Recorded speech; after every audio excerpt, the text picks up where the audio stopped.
Okay, so let me take you guys back with my side, right? Yeah. So setting a first impression is great.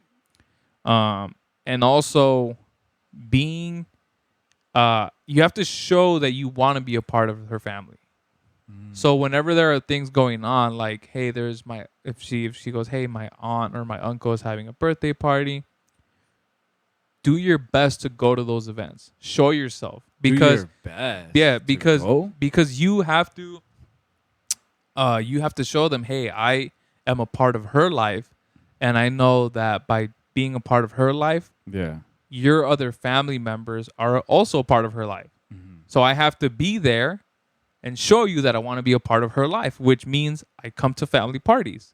So that also amps up the level of seriousness in the relationship, and they start to see. And obviously, you still have to make a good impression with the uncles, the aunts, cousins, whatever the fuck, right?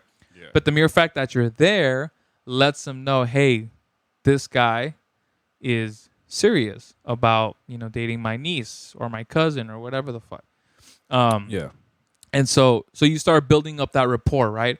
And here's the thing: thank the Lord that my parents always brought us around to these like functions, these family functions with older people, because you learn how to talk to older Latino people, older Latino parents, moms and Yeah. dads and uncles and stuff.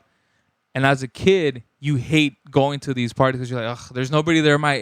age. Yeah. I don't want to be there. I'm gonna fall asleep. Yeah. Me and Edson, right? And you both of y'all develop those skills to just And talk to adults. exactly, and that's what pays off because my girlfriend will tell me like, I don't know how you are able to have a conversation with like a 50-year-old Yeah. Mexican dad or whatever the Yeah. fuck. And I'm like, it's because I was around them for Yeah. so long, and you know, I'm just it's easy for me to talk to them. I can talk to them normally and like not make it feel weird. Yeah. And that gives me another advantage because now they're like, oh, this kid is not like out of touch. He can speak Spanish. Yeah. He understands references. He understands jokes. You know, Yeah. he can make jokes as well.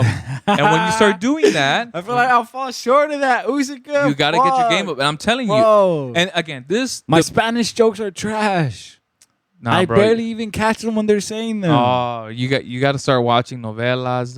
You have to really immerse yourself into Fuck. that like into that family Yeah, like gathering because that in and of itself is a completely different dynamic. Yeah. Although You with know? Larry Pops, I feel like with Larry's dad, who like, but he speaks both English and Yeah. Spanish. But when he tells Spanish jokes, I kind of laugh all the time. Yeah. And then I'm like, wait, what? Like I kind of like try to figure that out to make sure I'm laughing for the right reason. Yeah. Nonetheless, it's still hilarious. I Yeah. feel.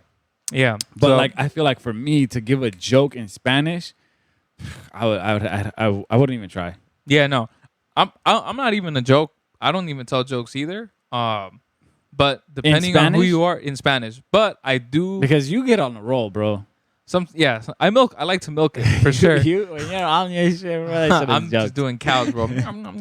And so, but the thing is, like, when you're when you can get into like kind of shoot the shit with them, Yeah. that's when it gets good. That's when they start to kind of be like, oh, this guy's like pretty cool. Like, Yeah. he's real. Like, he doesn't try to be like all like buttoned up and try to put this fake wall up. You know, like this guy's like he's honest, and that's what people want is that you're not trying to be like fake around them, and yeah. So that to me is like a massive thing to try to get involved with that other person's family.